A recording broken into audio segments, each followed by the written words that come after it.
Hi John, how you doing? I'm doing okay. Picking up from our last session, I think we should focus on ways to prevent relapse when you finish treatment and enter the workforce. I know that's a concern for you.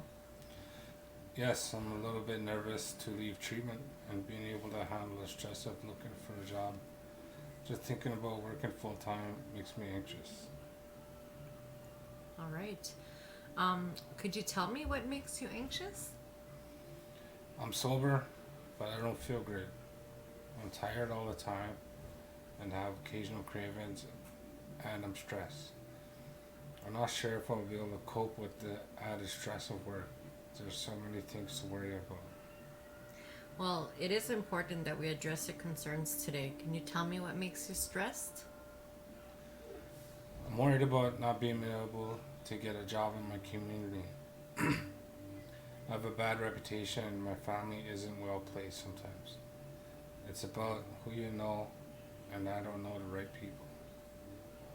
I hear what you're saying, and that could be really frustrating. But, one thing you can do to change your reputation is volunteer work. That way you can build trust with the community and change your image. You'll also meet people who might be willing to hire you in the future. That's true. I never thought about that before. You mentioned cravings, but you didn't give in. Urges come and go. Fortunately, while urges make you uncomfortable, they can't hurt you.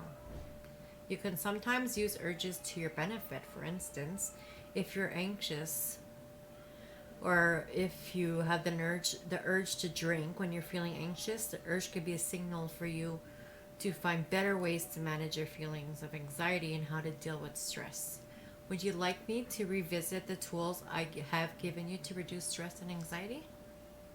Well, can we practice the deep breathing again?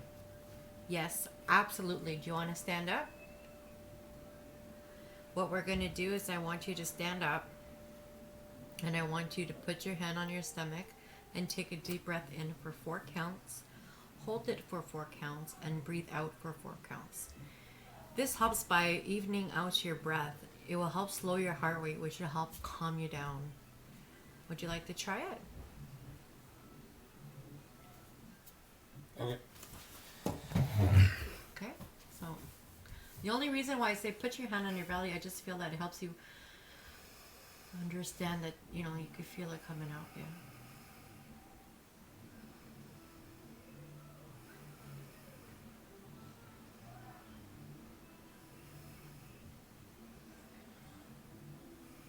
You breathe in 4, hold for 4, out through your mouth, slowly.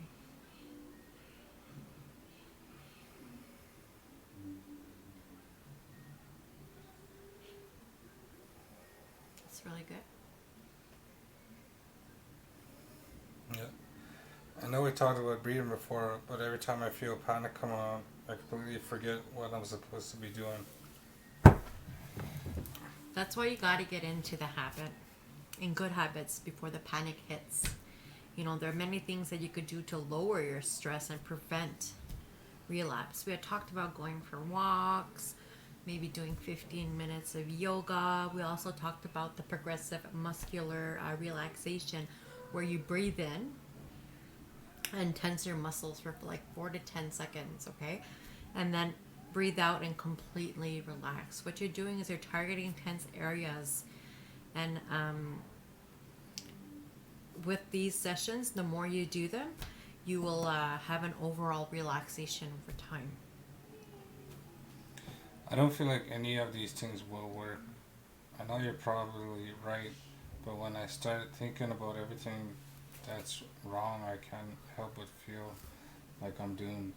I should just give up and start drinking again because nothing will ever change.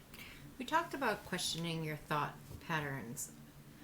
We thought about questioning your thought patterns. Negative thoughts can take root in your mind and they could distort the severity of the situation. One way is to challenge your fears. Ask if they are true. See where you can take back control.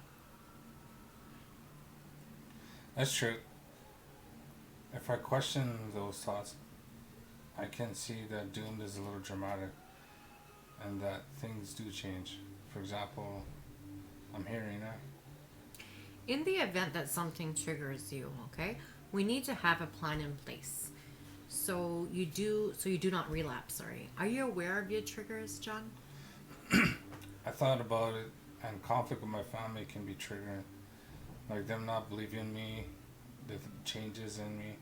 Also, friends consuming and stopping by intoxicated or calling me and inviting me to go out with them. Entering in places that have alcohol accessible is also pretty stressful. I hear that. Definitely. Sometimes it's not easy, but we must cut ties with those who do not respect our sobriety. You can politely tell your friends that you're sober and ask that they do not come over or call when they are intoxicated. If you go out to eat with a friend, you can let them know you're sober and ask that they do not consume during the meal. Anyone who does not respect your sobriety will need to be abstained from for the time being. What can I do, or what can we do to keep you on track? What else can I do? Well, an important part of relapse prevention is to go to AA meetings on a regular basis and to find a sponsor or a trusted friend you can talk to. Do I really need to get a sponsor? Well, a sponsor will helps newcomers get and stay sober by lending a hand, by lending an ear, and by leading by example by sharing their personal journey and tips to help you maintain sobriety. I feel this would be highly beneficial for you. Okay, that makes sense. I think for today we'll end the session here, but I would like to see you next Wednesday at 1 o'clock. And I encourage you to try the tools I provided you with to keep a log of those and to keep a log of those moments when you have urges or feelings that you are stressed so that we can target these exact things in our next session. Oh well, thank you. You're most welcome.